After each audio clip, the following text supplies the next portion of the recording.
پھر اسی طرح یہ اللہ تعالیٰ کی رحمت ہے کہ اس نے ہمیں یہ انعام دیا، یہ نعمت عطا فرمائی. اور پھر اس آیت سے یہ بھی پتہ چلتا ہے کہ بخشش اور اللہ کی رحمت مانگنے کی بڑی اہمیت ہے. پھر رب کے وسیلے سے دعا کرنا، اور پھر رب کی تکرار کرنا، اور پھر یہ کہ رب کو وسیلہ بنا کے جب ہم دعا کرتے ہیں تو دعا قبول بھی ہوتی ہے، کیونکہ ان آیات کے بارے میں آتا ہے کہ جو ان آیات کو پڑھ کر دعا کرتا ہے اس کی دعا بھی قبول ہوتی ہے، کیونکہ پہلے استغفار کر لیتا ہے، رحمت طلب کر لیتا ہے، پھر اس کے بعد جو اور مانگتا ہے وہ بھی قبول ہو جاتا ہے. تو اس دعا سے یہ بات پتہ چلتی ہے کہ بندہ اللہ کی رحمت کا محتاج ہے، بخشش کا محتاج ہے، عفو درگزر کا محتاج ہے، کیونکہ ہر انسان خطا کار ہے، ہر انسان سے غلطی ہوتی ہے. نبی صلی اللہ علیہ وسلم نے فرمایا ہر انسان خطا کار ہے، اور بہترین خطا کار وہ ہیں جو توبہ کرتے ہیں، جو پلٹ آتے ہیں، لوٹ آتے ہیں. آپ دیکھیے کہ دو طرح کے لوگ ہوتے ہیں نا، ایک وہ کہ جب انہیں احساس ہوتا ہے کہ جو وہ کر رہے ہیں وہ ٹھیک نہیں ہے تو وہ چونک اٹھتے ہیں اور وہ پھر پوری اسٹرگل کر کے واپس لوٹتے ہیں. اور ان کی مثال اس شخص کی طرح ہے جو کسی غلط ٹرین میں بیٹھ جائے اور تھوڑی دیر کے بعد اس کو احساس ہو کہ میں صحیح جگہ پر نہیں ہوں، تو وہ کیا کرے گا؟ اس کے تو اوسان خطا ہو جائیں گے کہ میں کہاں جا رہا ہوں، یہ تو میرا راستہ ہی نہیں، یہ تو میری منزل ہی نہیں جس جگہ پہ میں بیٹھ گیا ہوں. تو جو متقی لوگ ہوتے ہیں، تقویٰ والے ہوتے ہیں، جب وہ کسی ایسی کمپنی میں بیٹھ جائیں، ایسے لوگوں میں بیٹھ جائیں، ایسے کام میں پڑ جائیں جو ان کے مزاج کے خلاف ہوتا ہے، یا جو ان کو سمجھ آتی ہے کہ یہ تو اللہ کی نافرمانی کا کام ہے، تو وہ وہاں نہیں بیٹھتے، پھر ان کا دل وہاں نہیں لگتا، وہ چاٹ ہو جاتا ہے اور فوراً وہاں سے نکلنے کی کرتے ہیں. یہ میری جگہ نہیں، مجھے یہ نہیں کرنا، میں غلط ٹرین پہ بیٹھا ہوں. اور آپ سوچیے اگر آپ غلط ٹرین پہ بیٹھے ہوئے ہوں اور ٹرین چلی جا رہی ہے، دل کی حالت کیا ہوگی؟ اسی طرح اگر آپ کسی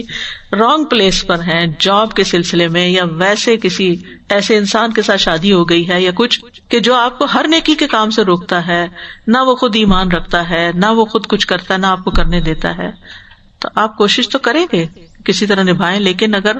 آپ کی ایمان کو خطرہ ہو تو آپ اپنی دنیا کو سامنے نہیں رکھیں گے، پھر آپ اپنی آخرت کو سامنے رکھیں گے. کبھی بھی دنیا اور دنیا کا کمپیریزن نہ کیا کریں، دنیا اور آخرت کا کیا کریں. یہ نہ دیکھا کریں کہ مجھے دوسروں کے مقابلے میں دنیا کتنی مل رہی، یہ دیکھا کریں کہ مجھے آخرت کے مقابلے میں کیا دنیا مل رہی ہے اور اس کی آخرت میں کیا قیمت ہوگی جو میں یہاں سب اکٹھا کر لوں گا. تو انسان کسی بھی چیز کو پھر چھوڑ سکتا ہے کہ یہ میری آخرت کے لیے نقصان دہ ہے، یہاں اس جگہ رہنا، یہ کھانا، یہ پہننا، یہ گفتگو کا انداز، یہ کمائی، یہ خرچ، یہ اسراف، یہ زیادتی، یہ ظلم، یہ زبان، ہر چیز پر انسان پہ چیک رکھتا ہے کہ نہیں، یہ میرا راستہ نہیں،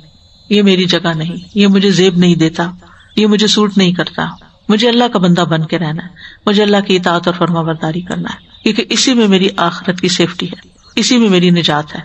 اور یہی دراصل توبہ ہوتی ہے، استغفار ہوتا ہے کہ انسان کو جب پتا چل جائے کہ میں غلط کر رہا ہوں یا میں نے غلط کیا تو بے حد پریشان بھی ہوتا ہے، شرمندہ بھی ہوتا ہے، اور واپس پلٹنے کی کرتا ہے اور اگلے اسٹیشن پر اتر جاتا ہے. وہ بیٹھا نہیں رہتا کہ نہیں ایئر کنڈیشن گاڑی ہے، سیری صحیح، چلو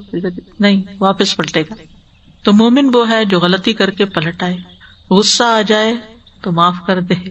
کسی کے حق میں کمی کوتاہی ہو جائے تو سوری کر لے، اس کی انا آڑے نہیں آتی، وہ سوری کرنے میں دیر ہی نہیں لگاتا، وہ فوراً سوری کر لیتا ہے. کوئی رنجش ہو جائے کسی سے تو دل صاف کر لیتا ہے، کسی کی طرف سے کوئی غلطی سامنے آ جائے تو اس کے لیے بھی بخشش کی دعا مانگتا ہے. ربنا اغفر لنا ولاخواننا الذین سبقونا بالایمان ولا تجعل فی قلوبنا غلا للذین آمنوا. وہ ایمان والوں کے لیے دل میں حسد، کدورت، نفرت اور ایسی چیزیں نہیں رکھتا. وہ اپنی غلطی کی تعویلیں کر کر کے اور اپنے آپ کو جسٹیفائی کر کے غلطی پہ اڑتا نہیں ہے، بلکہ وہاں سے نکلتا ہے. وہ دنیاوی شان و شوکت اور دنیاوی عیش و عشرت کی خاطر اپنے رب کو ناراض نہیں رکھتا. وہ اپنے ضمیر کی آواز سنتا ہے،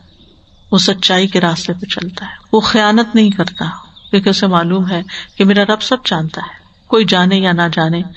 وہ تو جانتا ہے. تو ایسا انسان اللہ سبحانہ و تعالیٰ کی رحمت میں آ جاتا ہے.